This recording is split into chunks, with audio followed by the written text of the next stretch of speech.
conclusions 3 days later to proclaim a revelation he had. His revelation was, there is no Hindu, there is no Muslim. And that was Guru Nanak. And Nanak's solution to the problem of the warring of the Hindus and Muslims was to adopt the monotheism and put of the Muslims and concepts of karma and reincarnation from the Hindus.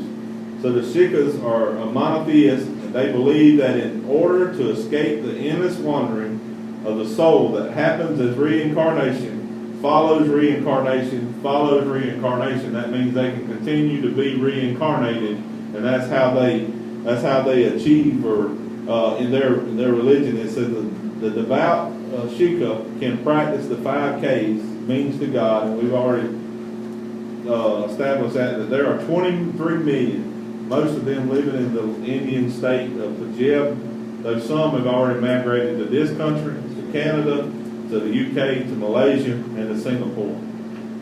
So number 8, it's the African tradition religion, and it's a number of religions, but there's 100 million followers in Africa, in places where Africans were enslaved. Between its various tribe and offshoots of Western Hemisphere adaptations, there are approximately 95 million people who practice this form of animism. Animism is the spiritual belief that all creation is animated, that all creation, plants and animals, even rocks and rivers and sand and soil, has animation or life within it. So its view of God is that there are many gods. There are gods inhabiting every rock and tree, the sky, the moon, and the sun god. Their view of God is animism and polytheism. If you read the stories from ancient Mexico and northern Europe, you know that the animistic religions believe that the means to gain favor with the gods is to make sacrifices to them. And more ancient cultures often use human sacrifices. Their more modern versions use other animals. Animists in our country talk about the celestial hunting grounds, and most animists hope to ascend somehow to the spirit world after death. And the key is living a life that pleases the gods, similar to the constellation of religions in the next group, which is number 7, and that's primal indigenous groups. And there's 300 million, including the shamans, which is in Siberia, and pagans in Asia and India, and smaller pre-literate tribal belief systems. And it's similar to number 8. And they group them all together there. Number 6, this is a more familiar one, is Buddhism. There's 376 followers, 376 million followers. And it was founded by Siddhartha Gautama in 563 and 483 BC. The view of God, listen to this, is not stressed. The view of God is not stressed. Siddhartha was raised in a high caste Hindu family, so as part of the leisure class, he had time to meditate and think about the nature of life and its problems. And at a certain point in his life, Siddhartha became convinced that Hinduism did not hold the secrets to a satisfying life, so he secluded himself under a fig tree for 40 days and nights and meditated on the nature of life. And while Siddhartha meditated, he became enlightened. Buddha means the enlightened one. That's what it means. And what Buddha realized under the fig tree became known as means to God, which is the Four Noble Truths. Listen what the Four Noble Truths is. Life is about suffering. But what does Jesus tell us in his word in Jeremiah 29:11? That he knows the plans that he has for us. They're for good and hope, to have a future and a hope and not evil, to have peace. You see the contradictory there. It says life is about suffering. Number 2, craving is the root cause of suffering. Number 3, the cure for suffering is to eliminate craving. Number 4, to eliminate the craving, follow an 8-fold path, which consists of, number 1, right views, chiefly embracing the Four Noble Truths.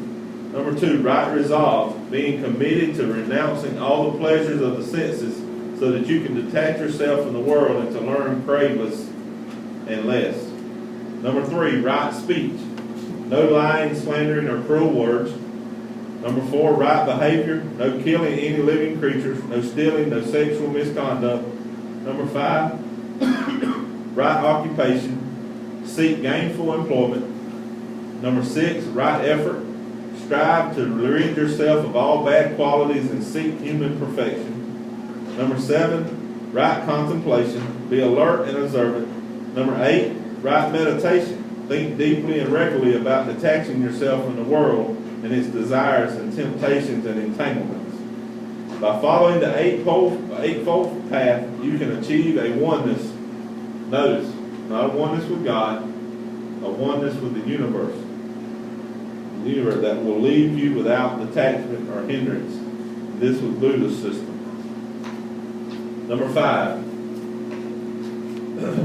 Chinese traditional religion. 394 million followers, which is mostly in China.